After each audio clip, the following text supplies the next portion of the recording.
প্যানেলগুলো সঠিক tilt angle ও সঠিক এজিমুথে বসানো হয়েছে, যাতে সর্বোচ্চ পরিমাণ সূর্যের আলো ব্যবহার করে সর্বোচ্চ পরিমাণ বিদ্যুৎ উৎপাদন করতে পারে।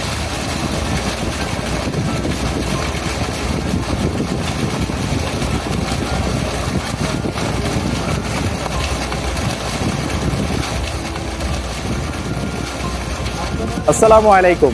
ড্যাশ সোলার থেকে আমি মোহাম্মদ ইমন। আশা করি আপনারা সবাই ভালো আছেন। আলহামদুলিল্লাহ আমি অনেক ভালো আছি। আজকে আমরা এসেছি চুয়াডাঙ্গা জেলার আলমডাঙ্গা উপজেলায়।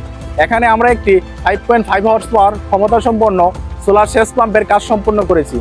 এই সিস্টেমে আমরা ব্যবহার করেছি লংজি ব্র্যান্ডের আইমো 7 সিরিজের 580 ওয়াটের মোট 14টি সোলার প্যানেল, এবং এই প্যানেলগুলো বসানো হয়েছে মজবুত গ্যালভানাইজ স্টিল স্ট্রাকচারের উপর।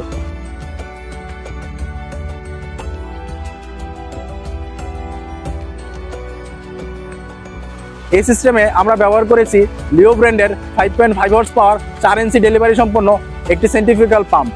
আর এই পাম্পটিকে নিয়ন্ত্রণ করার জন্য আমরা ব্যবহার করেছি 7.5 কিলোওয়াট ক্ষমতা সম্পন্ন একটি অত্যাধুনিক বিএফডি, যা সোলারে উৎপাদিত বিদ্যুৎ অনুযায়ী মোটরকে কন্ট্রোল করে থাকে।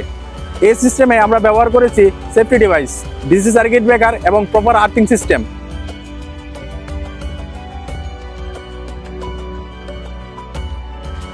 যারা এই ধরনের সোলার সিস্টেম করার চিন্তা ভাবনা করছেন কিংবা ভবিষ্যতে করবেন, তারা নির্দ্বিধায় ড্যাশ সোলারের সঙ্গে যোগাযোগ করতে পারেন, কারণ ড্যাশ সোলারই একমাত্র দিচ্ছে প্রফেশনাল ও কোয়ালিটিফুল সার্ভিস। আর এরকম নতুন নতুন সোলার প্রজেক্টের ভিডিও দেখতে আমাদের সাথেই থাকুন। ধন্যবাদ সবাইকে। আল্লাহ হাফেজ।